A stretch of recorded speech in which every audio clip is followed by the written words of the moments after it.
Paper leak अगर पता नहीं चलता है तो इसका मतलब थोड़ी है कि पेपर लीक नहीं होता है। कि अगर कोई चीज़ दिख नहीं रहा है, कोई हो नहीं रहा है, इसका मतलब थोड़ी है कि पेपर लीक नहीं हो रहा है या कोई गड़बड़ी नहीं हो रहा है। इसीलिए मैंने यहाँ पर भी पारदर्शिता बरतने पर ज़्यादा एम्फेसाइज़ किया कि ज़्यादा से ज़्यादा पारदर्शिता रखें, क्योंकि अगर हम देखते हैं तो मेरे 2 आँखों से छूट भी सकता है, लेकिन अगर सभी दुनिया देखती है, अभ्यर्थी सब देखते हैं, तो उनकी तो नज़र हज़ार है, लाख हैं, तो देख सकते हैं, वो पता चल जाएगा हमें। रक्षक ही जब भक्षक हो जाए तो फिर तो बड़ा मुश्किल है। लोग उल्टा टांगिए, आर्थिक अपराधियों को मैं कह रहा हूँ उल्टा टांगिए। अतुल प्रसाद से लेकर और जितने भी अधिकारी कर्मचारी और लोग बैठे हुए हैं बीपीएससी में जो कहते हैं कि हम ही को दीजिए आवेदन और हम ही करेंगे। रुकिए सौरभ भैया, एक बार रुक जाइए, फिर से एक बार अतुल प्रसाद साहब को एक बार सुन लेते हैं। पेपर लीक अगर पता नहीं चलता है तो इसका मतलब थोड़ी है कि पेपर लीक नहीं होता है। कि अगर कोई चीज़ दिख नहीं रहा है, कोई हो नहीं रहा है, इसका मतलब थोड़ी है कि पेपर लीक नहीं हो रहा है या कोई गड़बड़ी नहीं हो रहा है। इसीलिए मैंने यहाँ पर भी पारदर्शिता बरतने पर ज़्यादा एम्फेसाइज़ किया कि ज़्यादा से ज़्यादा पारदर्शिता रखें, क्योंकि अगर हम देखते हैं तो मेरे 2 आँखों से छूट भी सकता है, लेकिन अगर सभी दुनिया देखती है, अभ्यर्थी सब देखते हैं, तो उनकी तो नज़र हज़ार है, लाख हैं, तो देख सकते हैं, वो पता चल जाएगा हमें। रक्षक ही जब भक्षक हो जाए तो फिर तो बड़ा मुश्किल है। अच्छा जी, बिल्कुल आप सही बोले कि पेपर जो है जब तक लीक वायरल नहीं होता है तब तक ऐसा थोड़े है कि पेपर लीक नहीं होता है। मतलब कि पेपर लीक होता है, हर बार होता है।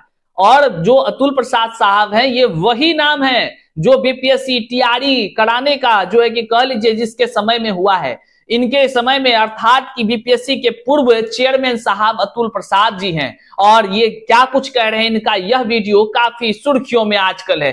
तमाम शिक्षक अभ्यर्थी जिस प्रकार से बीपीएससी टीआरई 3.0 का पेपर लीक हुआ है, पेपर लीक का उजागर होने के बाद से अतुल प्रसाद साहब का यह वीडियो एक बार फिर से आप देख लीजिए। ये वीडियो खूब वायरल हो रहा है, लोग शेयर कर रहे हैं। इसका क्या कारण है? और इस वीडियो में अतुल प्रसाद साहब कह रहे हैं बड़े सादगी पूर्वक, अगर रक्षक ही भक्षक बन जाए तो फिर क्या कहना। बात तो आप सही कह रहे हैं। अब सवाल ये उठता है, आखिर तमाम शिक्षक अभ्यर्थी जो हैं वो लगातार जो है कि आपका यह वीडियो शेयर क्यों कर रहे हैं? वहीं पर जो शिक्षक अभ्यर्थी के नेता हैं सौरभ कुमार, उन्होंने बीपीएससी के पूर्व चेयरमैन अतुल प्रसाद साहब पर बड़ा आरोप लगाया है। और पेपर लीक के मामले में कह लीजिए जिस प्रकार से टीआरई का धांधली हुआ है, टीआरई का धांधली का मतलब है बीपीएससी टीआरई 1.0, 2.0 और 3 में तो पेपरवा लीक का भंडाफोड़ ही हो गया है। वो तमाम चीजों पर छात्र नेता सौरभ कुमार बड़ा गंभीर आरोप लगा रहे हैं। आरोप केवल अतुल प्रसाद जी पर नहीं लगा रहे हैं, बल्कि के पाठक पर भी लगा रहे हैं, शिक्षा विभाग के पदाधिकारियों पर लगा रहे हैं। और सबसे बड़ी बात है कि बीपीएससी के कई अधिकारी पर भी आरोप लगा रहे हैं। क्यों? क्योंकि तमाम चीजों को जब आप समझेंगे तो आप हैरान हो जाएंगे। बीपीएससी के तरफ से जिस प्रकार से शिक्षक बहाली की प्रक्रिया किया गया, इसमें व्यापक पैमाने पर लगातार संशोधन हुआ। संदेह का जो है कि कह लीजिए तो बहुत बड़ा आधार बन गया जब टीआरई 3.0 जो है कि पेपर लीक होने का पूरा जानकारी का भंडाफोड़ हो गया। इन तमाम चीजों पर बात करेंगे। उससे पहले नमस्कार, मैं हूं हरे कृष्ण प्रकाश और आप देख रहे हैं साहित्य आजकल। साहित्य आजकल का मतलब ही है वह सच्चाई जो जाननी आपके लिए है बेहद आवश्यक। चैनल पर नए हैं तो सब्सक्राइब कीजिएगा ताकि सच्चाई से भरा जानकारी आप तक सबसे पहले पहुंचते रहे। देखिए साथियों, केवल पढ़ते रहने से काम नहीं चलेगा। करते क्या है? खाली टिप टिप या वीडियो देखते हैं या फिर केवल रूम में बैठ करके पढ़ाई करते हैं, कोई फायदा नहीं है साथियों। अगर आप सच्चाई का साथ नहीं दे सकते हैं और सच नहीं जानिएगा, आपके तकदीर का फैसला जो है कि इन्हीं कह लीजिए तो जो शिक्षा माफिया हैं या सॉल्वर गैंग हैं या कह लीजिए तो आप ही के बीच में जो ऐसे भी अभ्यर्थी हैं जो पढ़ने से ज्यादा इन तमाम फर्जीवाड़े पर दिमाग लगाते हैं, वो योग्य बन जाएंगे। आप योग्य होते हुए भी अयोग्य बन जाएंगे। ये केवल हम कह नहीं रहे हैं, बल्कि आप भी इस बात को जान रहे हैं किस प्रकार से फर्जीवाड़ा हुआ, किस प्रकार से पेपर लीक का भंडाफोड़ हुआ। कहते थे ना, हम पहले भी कहते थे, लेकिन कोई जल्दी नहीं सुनता था। क्यों सुनेगा? क्यों? क्योंकि सब कोई आपको, आप भी होंगे इसे जिसको लगता होगा कि भैया पढ़ लेने से ही नौकरी हो जाएगा। आप तो पढ़ते थे, लेकिन अब देखिए नौकरी कौन ले रहा था? अब देखे ना हजारीबाग में कैसे पकड़ाया। तो इन्हीं से तमाम चीजों पर आखिर क्यों छात्र नेता सौरभ लगातार जो है कि बोल रहे हैं कि बीपीएससी के ही जो चेयरमैन हैं उनको जो है कि सवालों के घेरे में वो उनको लपेट रहे हैं, और के पाठक जो है उनको लपेट रहे हैं। आइए सुनते हैं क्या कुछ कह रहे हैं छात्र नेता सौरभ कुमार। रूप से TRE-1 और TRE-2 में जो धांधली हुआ है, इस सारे धांधली की जो शिकायत है हूबहू TRE-3 में जैसे हुआ। अब तो कहने की कोई जरूरत नहीं है। जिस प्रकार से अतुल प्रसाद जी कहते थे कि आए हैं तूफान से कश्ती निकाल कर, इस प्रश्न पत्र को सेटरो रखना थोड़ा संभाल कर, संभालने का कहने का तात्पर्य जो है कि पेपर को लीक करना है कैसे। प्रिंटिंग प्रेस में छपने से पहले आप लोगों को दे दिया जाएगा। आप लोग बजाबता जो है अभ्यर्थियों के पास जो सेटिंग गेटिंग के तहत पैसा की उगाही करने वाले लोग हैं उनको आप दे दीजिए, पढ़ लिख कर आएंगे बिल्कुल रट्टा मार के और आके यहाँ बना देंगे। तो TRE-1 और TRE-2 में वही हुआ। ये इनका कार्यशैली देखिए, वही प्रिंटिंग प्रेस जो पहले से ब्लैक लिस्टेड है और उसी को ठेका दिया गया कि आप प्रश्न पत्र छापिए और 3 पेज की बहाली का।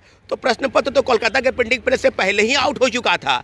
और देखिएगा इन लोगों का कारनामा, काला कारनामा जो अब उजागर हो चुका है। सबसे बड़ा कोई अगर सरगना है तो बीपीएससी के पूर्व चेयरमैन अतुल प्रसाद है, जो ये बोलते थे कि हम तूफान से कश्ती निकाल कर आएंगे और चांद पर तो जमीन नहीं खरीद पाया, लेकिन उत्तर प्रदेश और दूसरे राज्य के लोग पैसा देकर और बिहार के सेटिंग गेटिंग के तहत लोग यहाँ नौकरी कर लिए पैसे देकर। तो अतुल प्रसाद जी को कटघरे में क्यों नहीं खड़ा करे। जो आप डराते थे अभ्यर्थियों को कि आपको बोलना नहीं है, गिरिबान सेल में एप्लीकेशन लिए कि आप कोई अगर समस्या है तो यहाँ एप्लीकेशन आप दीजिए। जो एप्लीकेशन दिया गया तो उसको रोक दिया गया, उसको अगली परीक्षा में बैठने के लिए प्रतिबंधित किया गया।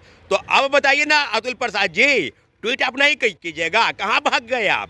ये व्यक्ति जो है एक नंबर का जालसाज और फरेबी व्यक्ति है अतुल प्रसाद। और उत्तर प्रदेश के दोनों के पाठक और अतुल प्रसाद, ये दोनों व्यक्ति उत्तर प्रदेश के रहने वाले। उत्तर प्रदेश के लोगों के लिए जब तूफान आया तो ट्रेन लेट के नाम पर सेकेंड फेज की बहाली की जो प्रक्रिया थी परीक्षा, उसको डिले किया गया और आपको बताते चले कि हिंदी भाषा की अर्हता को समाप्त किया गया। क्यों? क्योंकि आपकी गलती का नतीजा हिंदी के जगह पर उर्दू, अंग्रेजी के जगह पर हिंदी और काफी विषयों को लेकर। तो टीआरई का अपराध इकाई की जो रिपोर्ट है जो सामने आने वाली है, जल्द से जल्द सामने, पूरे मामलों का भंडाफोड़ हो चुका है। TRE-1 से लेकर TRE-2 तक गना का माफिया है वो अतुल प्रसाद है। इनके पूरी चीजों की जांच होनी चाहिए, क्योंकि आपके रहते हुए गोल मटोल बात कर लेना कि कमांड रूम बनाए हुए, कंट्रोल रूम। अरे आपको कंट्रोल अपने आप पर है कि आपके रहते हुए पेपर लीक हुआ, प्रिंटिंग प्रेस में छपने से पहले सरगनाओं के हाथ में चला गया, कमांड एंड कंट्रोल रूम बनाते हैं। आप सुन रहे थे छात्र नेता सौरभ कुमार। ये वही सौरभ कुमार हैं जो शिक्षक अभ्यर्थियों के लिए लगातार जो है कि संघर्ष करते रहते हैं, चाहे TRE-1 का मामला हो, TRE 2.0 का मामला हो और TRE 3.0। तमाम समय में जो है कि छात्र नेता सौरभ जो है लगातार जो है कि कह लीजिए शिक्षकों के समस्याओं को उठाने का काम किया है। लेकिन एक तरफ जब आप ये जान चुके हैं कि बीपीएससी TRE 3.0 पेपर लीक हुआ और जो है कि इसका भंडाफोड़ हो चुका है, तो तमाम शिक्षक अभ्यर्थी अब एक ही मांग कर रहे हैं कि TRE 2.0 TRE-1 में उसकी उच्च स्तरीय जांच हो। लेकिन कह लीजिए तो जिस प्रकार से बीपीएससी के तरफ से, जी हां यही अतुल प्रसाद साहब हैं जिसका कि ये वीडियो वायरल हो रहा है, इनके तरफ से तमाम शिक्षक अभ्यर्थी जो आवाज उठाते थे, अन्याय के खिलाफ बोलते थे, उनको डिबार्ट कर दिया जाता था, बैन कर दिया जाता था। कानून की एक से एक जो है कि रूपरेखा दिखाई जाती थी। छात्र जो है अभ्यर्थी आवाज नहीं उठा पाते थे। लेकिन अब जो है कह लीजिए परिस्थिति बदल गया है। कहते हैं कि परिस्थिति जब तक अनुकूल होता है तभी तक सब कुछ ठीक ठाक होता है और लोगों का जो है कि प्रवचन भी सुनने को अच्छा से सुन लेता है लोग। लेकिन परिस्थिति जैसे प्रतिकूल होता है सब कुछ बदल जाता है। पेपर जो है जब तक वो लीक वाला वायरल नहीं होता है, ऐसा थोड़े है कि पेपर लीक वायरल होगा तब ये पेपर लीक होता है। जो पेपर लीक वायरल नहीं हुआ तो यो पेपर लीक होता है। इसका मतलब यही है, ये साफ कह रहे हैं और भी इशारा कर रहे हैं, जब रक्षक ही भक्षक बन जाए तो फिर क्या कहना। अब आप समझ सकते हैं साथियों क्या कुछ इशारा है इनका और जो है कि उस वाले वीडियो का वर्तमान परिस्थिति में क्या कुछ संकेत मिलता जुलता नजर आ रहा है। हालांकि अब जांच का यह विषय है। TRE-1 और TRE 2.0 का निश्चित तौर से जांच होने वाली है। क्यों नहीं हो? क्योंकि जिस प्रकार से शिक्षक बहाली की प्रक्रिया को रॉकेट के स्पीड में किया गया, वह संदेह का तो सवाल उत्पन्न हो ही जाता है। और आज जो है कि तमाम योग्य शिक्षक अभ्यर्थी घर में बैठे हैं, लेकिन अयोग्य शिक्षक अभ्यर्थियों को जो है कि बहाली कर दिया गया। वही नहीं, आरक्षण के कोटे में भी बाहरी वालों को शामिल कर दिया गया।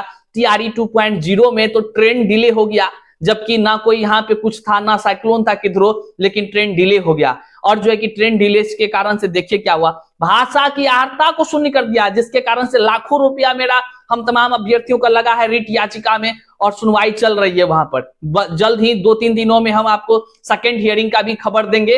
अभी जो है कि जवाब का इंतजार किया जा रहा है, बीपीएससी की तरफ से जवाब काउंटर फाइल नहीं किया गया है, लेकिन कुछ ही दिनों में हम आपको जानकारी देंगे। अब जो है कि छात्र नेता सौरभ के तरफ से आपने सुना कि लगातार जो है कि वो किस प्रकार से बोल रहे हैं। अब क्या कुछ आपके मन में है? क्या टीआरई 2.0 और 1.0 की उच्च स्तरीय जांच होनी चाहिए कि नहीं? क्या लगता है आपको? क्या इसी प्रकार से, जिस प्रकार से टीआरई 3.0 पेपर लीक हुआ, क्या यही हुआ होगा टीआरई 1 में और 2 में? अब आपको क्या लगता है कमेंट में जरूर बताएं। लेकिन बड़े बड़े अधिकारी और सत्ताधिकारी ये करोड़ों का खेला जो है शिक्षक बहाली की प्रक्रिया में किया है, यह तो ईओयू के जांच रिपोर्ट से सामने आ ही रही है। अब आपको जो नजर आता है जरूर आप अपना विचार रखिएगा कमेंट में, और अपने तमाम साथियों तक इस सच्चाई को साझा अवश्य कर दीजिए। मिलते हैं फिर से नए वीडियो में। यहां तक वीडियो देखने के लिए हम आपका आभार व्यक्त करते हैं। चैनल पर नए हैं तो सब्सक्राइब कीजिएगा साथियों। मिलते हैं अगले वीडियो में।